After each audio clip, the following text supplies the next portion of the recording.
शीशा हो या दिल हो टूट जाता है, एक को मनाओ तो दूजा रूठ जाता है। ये 1980 के दशक की फिल्म आशा का सुपर डुपर हिट गीत है, लेकिन मौजूदा इंडिया गठबंधन पर पूरी तरीके से सटीक बैठ रहा है। बात करें कांग्रेस की, तो कांग्रेस ने उत्तर भारत में जहां के लोगों को दक्षिण भारत की तुलना में उन्होंने कमतर बताया था, वहां पर तो उनका गठबंधन थोड़ा सा बेहतर हुआ, तो दक्षिण में उनके सामने ही चुनौती खड़ी हो गई। नमस्कार, मैं हूं राजकिशोर। बुलंद भारत टीवी पर हम आपको बताने जा रहे हैं कैसे ही जो उत्तर और दक्षिण का जो रिफ्ट होता है ना, ये कैसे राजनीति में नेता अपनी सहूलियत के हिसाब से लाते तो हैं, लेकिन कई बार उनके लिए भी ये बड़ी अजीब सी स्थिति हो जाती है। खैर, उत्तर दक्षिण में तो हम बाद में आएंगे, लेकिन हुआ क्या पहले ये समझा जाए। राहुल गांधी जब अमेठी से चुनाव हारे तो वायनाड में जीत गए थे। उसके बाद से लगातार जो कांग्रेस को सफलता मिली है, तो एक हिमाचल प्रदेश को अगर हम छोड़ दें तो दक्षिण भारत से ही उनको सफलताएं मिली हैं।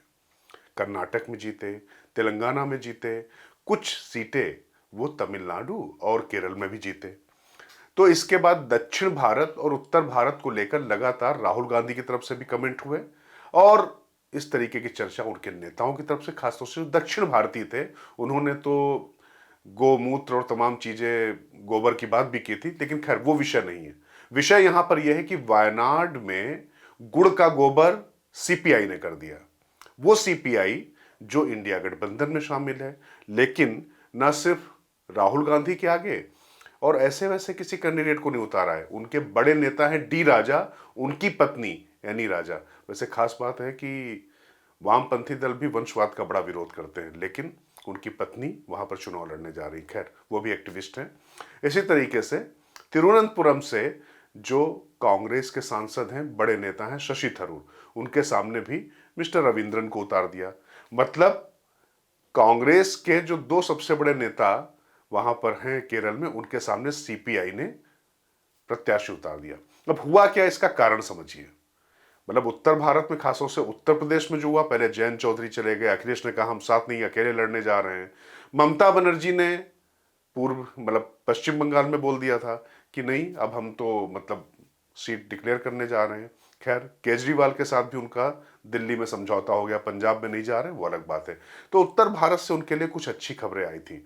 यूपी के दो लड़के साथ आए, यूपी को ये सात पसंद वाली जोड़ी फिर से दोहराने की कोशिश हो रही। लेकिन दक्षिण भारत, जहां पर कांग्रेस की सारी जो संभावनाओं का जो दायरा है वहीं पर सिमट कर फिलहाल रहा जा रहा है, वहां पर उनके सहयोगी कैसे उनके सामने आंखें तरेने लग गए। हुआ क्या कि ममता बनर्जी जैसे ही गठबंधन में ज्यादा महत्वपूर्ण भूमिका मानने लग गई, पश्चिम बंगाल में बात बन गई और यूपी में भी उनको जगह मिल गई, और पूर्वोत्तर के राज्यों में भी ममता बनर्जी को पैर पसारने का मौका मिला। तो अब पश्चिम बंगाल में ममता बनर्जी और वामपंथी दल वो एक दूसरे के जानी दुश्मन हैं। वामपंथ का किला ढहाया ममता बनर्जी ने, उसके बाद वो लगातार मुख्यमंत्री बनी हुई है, तीसरा टर्म है उनका ये। तो अब ये आप सोचिए कि इसके बाद वामपंथियों के अंदर परेशानी होना स्वाभाविक था, और केरल में उन्होंने राहुल गांधी के सामने अपना प्रत्याशी खड़ा कर दिया। अब यहां दिक्कत यह है कि वायनाड की सीट राहुल गांधी के लिए सुरक्षित मानी जा रही थी। अब अगर वहां पे सत्ताधारी दल, क्योंकि अगर केरल की राजनीति को आप समझेंगे तो वहां पर एलडीएफ, लेफ्ट डेमोक्रेटिक फ्रंट, और उसी तरीके से जो कांग्रेस के नेतृत्व में जाता है वो एक फ्रंट काम करता है। इन दोनों फ्रंट की लड़ाई होती है, क्योंकि देखिए केरल में ध्यान रखिए, कोई एक दल मिलकर कुछ नहीं कर पाता है। ये तमाम दलों का जो समुच्चय या जिसकी तरफ दलों का जो समन्वय भारी हो जाता वो जीत जाता है। अब ऐसे में सत्ताधारी दल का नेता, सत्ताधारी दल का बड़ा नेता अगर अपना प्रत्याशी राहुल गांधी के सामने भी खड़ा कर देता है, तो इसके मायने क्या हैं? तो इसका मतलब वायनाड से राहुल गांधी जीतेंगे या हारेंगे बात की बात है, लेकिन चुनाव तो दिलचस्प हो गया ना। शशि थरूर को तो खैर चले जाने भी दीजिए एक बार, वो भले ही बड़े नेता हो, लेकिन इतने बड़े नेता नहीं है जितने बड़े राहुल गांधी। राहुल गांधी तो पार्टी के नीति नियंता है।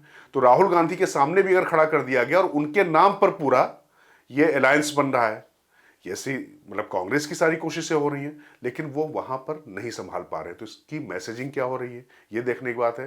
दरअसल ये क्यों हो रहा है, इसके लिए एक बात समझनी पड़ेगी। बीजेपी हो चाहे कांग्रेस हो, दोनों राष्ट्रीय दल हैं।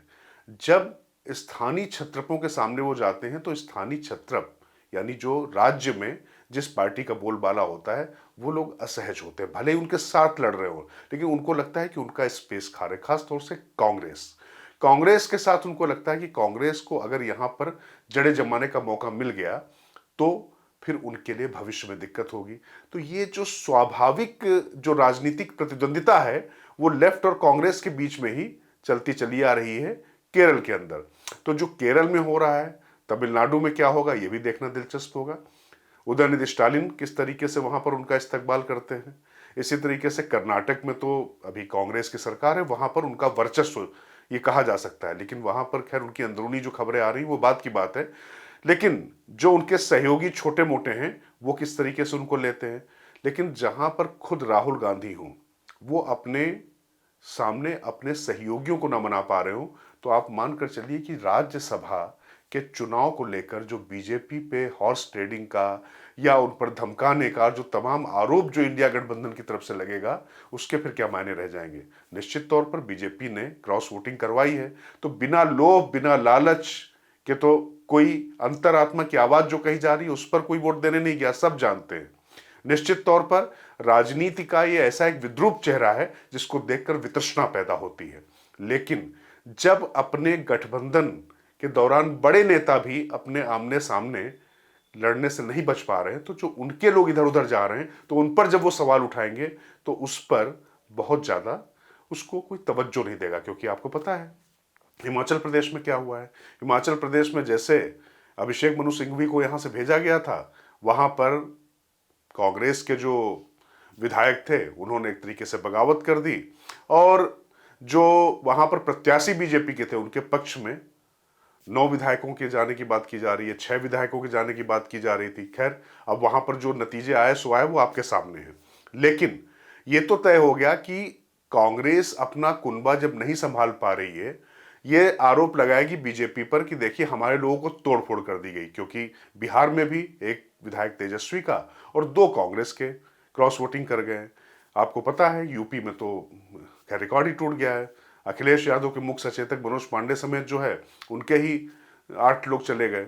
तो ऐसी स्थिति में ये बीजेपी पर आरोप लगते रहेंगे। लेकिन ये सच है कि इंडिया गठबंधन खुद भी आपस में समन्वय नहीं बना पा रहा है। एक को मनाते हैं दूसरा रूठ जाता है, कुल मिला के कोई ना कोई रूठता टूटता रहता है। नमस्कार, मैं राजकिशोर, नेता बुलंद भारत टीवी के डिजिटल प्लेटफॉर्म से ताकत आपकी।